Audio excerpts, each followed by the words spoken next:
கொடுத்ததெல்லாம் கொடுத்தார், இவர் யாருக்காக கொடுத்தார்?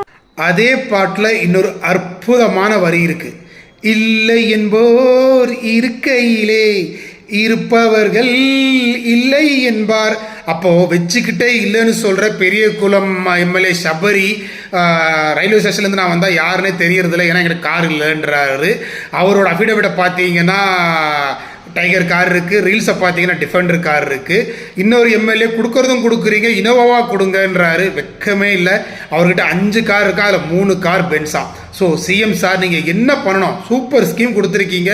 இல்லாத அஃபோர்ட் பண்ண முடியாத எம்எல்ஏங்களுக்கு நீங்கள் அலாட் பண்ணியிருக்கிறோம்.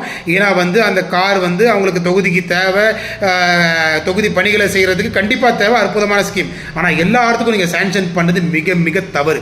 இது எப்படின்னு கேட்டிங்கன்னா, இப்போது தாய்மாமன் சீராக இருக்கலாம், இல்லை 6 சிலிண்டராக இருக்கலாம். ஏன் இப்போ நீங்கள் அறிவிச்சிங்களே 5 லட்சம் இன்சூரன்ஸ் ஸ்கீமை 25 லட்சமாக அறிவிச்சிங்களே, இது எல்லா தமிழ்நாடு மக்களும் உங்களால் கொடுக்க முடியுமா? Lower middle class, upper middle class, பணக்காரன் எல்லாத்துக்கும் கொடுத்துருவீங்களா?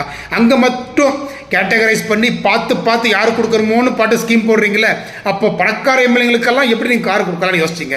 கஜானா காலின்னு சொன்னீங்க, மக்கள் பணிக்கே பணம் இல்லை, நீங்கள் விவசாய கடன் தள்ளுபடி பண்ண முடியல நீங்கள். அப்போ இந்த ஸ்கீம்னால தமிழ்நாடு அரசுக்கு கிட்டத்தட்ட 2000 கோடி செலவாகுதுன்னும் போது நீங்கள் கொஞ்சம் கூட யோசிக்காமல் எப்படி சேங்ஷன் பண்ணீங்க? இல்லாதவங்களுக்கு கொடுங்க. எம்எல்ஏங்களுக்கு இருக்கிற எம்எல்ஏங்கள் சேவை செய்ய வந்திருக்கிறார்கள், அவருக்கு வேணால் நீங்கள் கன்வீனியன்ஸ் கொடுங்க. மொத்த மக்களுக்கு, நிறையா மக்களுக்கு நீங்கள் தான் கடைசிவோ. தவறு மேலே தவறு செய்யாதீங்க.